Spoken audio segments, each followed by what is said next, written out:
রোহিত কোহলিকে ছাপিয়ে ফের ইতিহাস গড়ল 14 বছরের বৈভব সূর্যবংশী। বন্ধুরা, আপনারা যদি দেখতে চান তাহলে ভিডিওটি শেষ অবধি দেখতে হবে, চ্যানেলটিকে সাবস্ক্রাইব করে এক লাইক দিতে হবে এবং নোটিফিকেশন বেল আইকন দাবাতে হবে। বুধবার বিজয় হাজারে ট্রফির প্রথম দিনেই নজর কেড়েছেন একাধিক নামী ও অনামী ক্রিকেটার।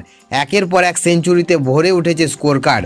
তবে সব 100 রানের ভিড়েও সবচেয়ে বেশি আলোচনায় উঠে আসেন তিনটি ইনিংস: রোহিত শর্মা, বিরাট কোহলি এবং কিশোর ক্রিকেটার বৈভব সূর্যবংশীর সেঞ্চুরি। ভারতীয় ক্রিকেটে ভবিষ্যতে তারকা হিসেবে ইতিমধ্যেই পরিচিত বৈভব, আর এই ম্যাচে তিনি যেন নিজেকে আরও এক ধাপ উপরে তুলে ধরলেন। 24শে ডিসেম্বর বুধবার অরুণাচলের বিরুদ্ধে ব্যাট করতে নেমে শুরু থেকে আগ্রাসী মেজাজে ছিলেন বিহারের এই তরুণ। প্রতিপক্ষ বোলারদের একেবারে নাস্তানাবোধ করে মাত্র 36 বলে সেঞ্চুরি পূরণ করেন বৈভব। এরপর 54 বলে 150 রান তুলে ভেঙে দেন এবি ডিভিলিয়ার্সের বহু পুরনো এক রেকর্ড। শেষ পর্যন্ত মাত্র 84 বলে 190 রানের বিধ্বংসী ইনিংস খেলেন তিনি। এই ইনিংসে বৈভব মারেন 16টি চার এবং 15টি ছক্কা, অর্থাৎ মোট 31টি বাউন্ডারি। এখানেই তিনি টপকে যান রোহিত শর্মা এবং বিরাট কোহলিকে। রোহিত সিকিমের বিরুদ্ধে 155 রানে মারেন 18টি চার এবং 9টি ছয়, মোট 27টি বাউন্ডারি। অন্যদিকে বিরাট কোহলি 131 রানের ইনিংসে মারেন 14টি চার এবং 3টি ছয়, মোট 17টি বাউন্ডারি। বাউন্ডারির সংখ্যা এই দুই মহাতারকাকে পিছনে ফেলে নতুন ইতিহাস গড়লেন 14 বছরের বৈভব সূর্যবংশী।